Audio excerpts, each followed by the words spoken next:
수많은 세금을 없애는 조세 개혁이 드디어 일어나고 있습니다. 그러니까 브라질은 1988년도에 이제 개헌을 한 이후에 그 당시에 가장 혁신적으로 내놨던 법인 중에 하나는 모든 세금을 없애고 그냥 1%로 하자. 그러니까 통일하자, 뭐든지. 그렇게 되면은 누구든지 1%씩 내면은 편하지 않을까? 정말 획기적인 것이었죠. 근데 당연히 그때는 통과되지 못했고요. 지금까지 이어오고 있는데, 브라질의 이 세금이 얼마나 많은지는 세상에서 세금이 제일 많고요.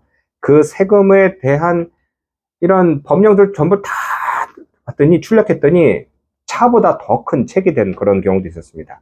그리고 지금 현재 이 기업들도 대기업 같은 경우, 그러니까 지방에 지점이 많다라든가 지방에 여러 가지 이렇게 그 유통망을 가지고 있으면은 세금이 연방, 주, 이 시, 이 세 개 법이 굉장히 까다롭습니다. 많이 바뀝니다.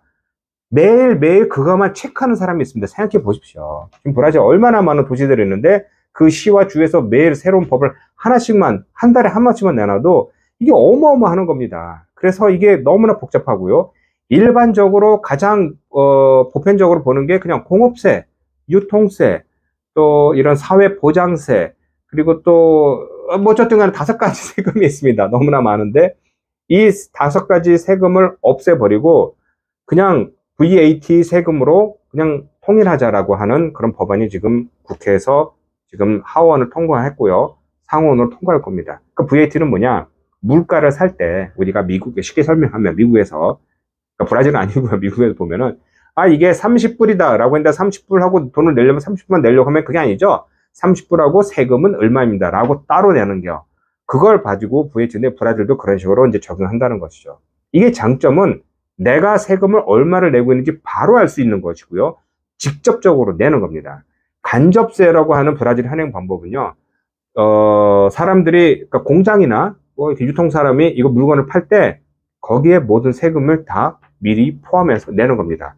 물론 뭐 원리적으로는 나중에 그 세금을 환급받는 겁니다.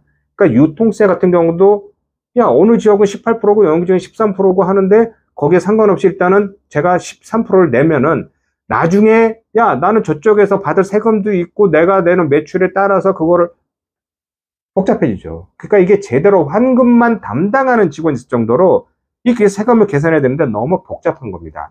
그렇기 때문에 조세 개혁은 정말 필요한 건데 문제가 뭐냐? 요즘에 이거 룰라가 지금 현재 대통령이 세금을 많이 걷어서 뒷돈을 빼돌리려고 하는 거야 라는 말이 많습니다. 왜 그러느냐?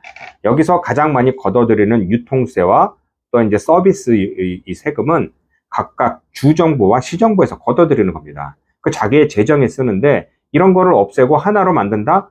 그렇게 되면 그 돈이 어디로 갈까? 그러면 당연히 연방 세금으로 들어가서 거기서 비율에 따라서 나눠주지. 이렇게 되니까 주정부와 시정부 각 지역에서는 야, 일단은 룰라 주머니 들어갔다가 나온다? 안 나오면 어떡해? 저거 다 뒷돈 빼돌리겠네? 라고 해서 지금 문제가 되는 거죠. 그런데 상파울루 주지사 같은 경우에는 이거를 돼서 인정하고 찬성하고 그제 표를 줬습니다. 왜 그러느냐? 야, 그렇게 되는 게 아니라 세금을 걷어들이고 이 세율을 조정하는 거는 각 주정부와 시정부의 동의가 있기 전에는 할 수 없다. 그러니까 퍼센티지가 있다. 몇 % 이상 돼야 된다. 라는 것처럼 복잡다단한 이런 거를 우리가 운영할 수 있어. 그러니 이거를 찬성해야 돼. 왜? 지금 현재 조세법으로는 너무 복잡한 거야. 라고 동의해서 지금 통과되고 있는 겁니다. 그리고 지금 이 법안이 룰라 대통령이 내놓은 게 아닙니다. 30년 전부터 계속 하다가 28년도에 처음 발의되고 뭘 하고 하다가 드디어 볼소나로 대통령 때는 상정까지 갔다가 또 반대하고 뭘 하고 해서 지금 오는 겁니다. 지금 룰라 대통령은 상관이 없고요. 볼소나로 대통령은 상관이 없고 오래 전부터 브라질이 숙명 사업으로 내놓은 겁니다. 이것을 개혁을 이번에 못하면요. 언제 할지 모르고요. 정말 많은 걸림돌이 됩니다. 그러니까 종류가 많고요. 복잡하고 또 이게 세율이 가장 문제가 되는 게 중복되는 겁니다.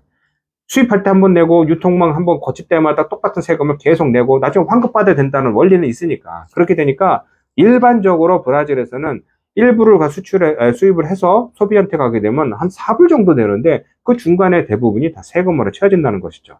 그래서 지금 이번에 상정된 이 조세 개혁안이 조만간 이제 상원에서 이제 통과될 것 같습니다. 그러니까 통과되고 대통령이 뭐 당연히 뭐 인증을 했으니까 그렇게 되면 이제 발의되면 브라질이 이제 성장하지 않을까. 아, 더 중요한 거는요. 당연히 세금 조세 개혁이 되면요. 세금을 내는 게 조금 줄어듭니다. 그러니까 지금같이 중복돼서 많이 내다 보니 세율이 많이 높았는데 그것도 줄어든다고 하니까 눈여겨 봅시다.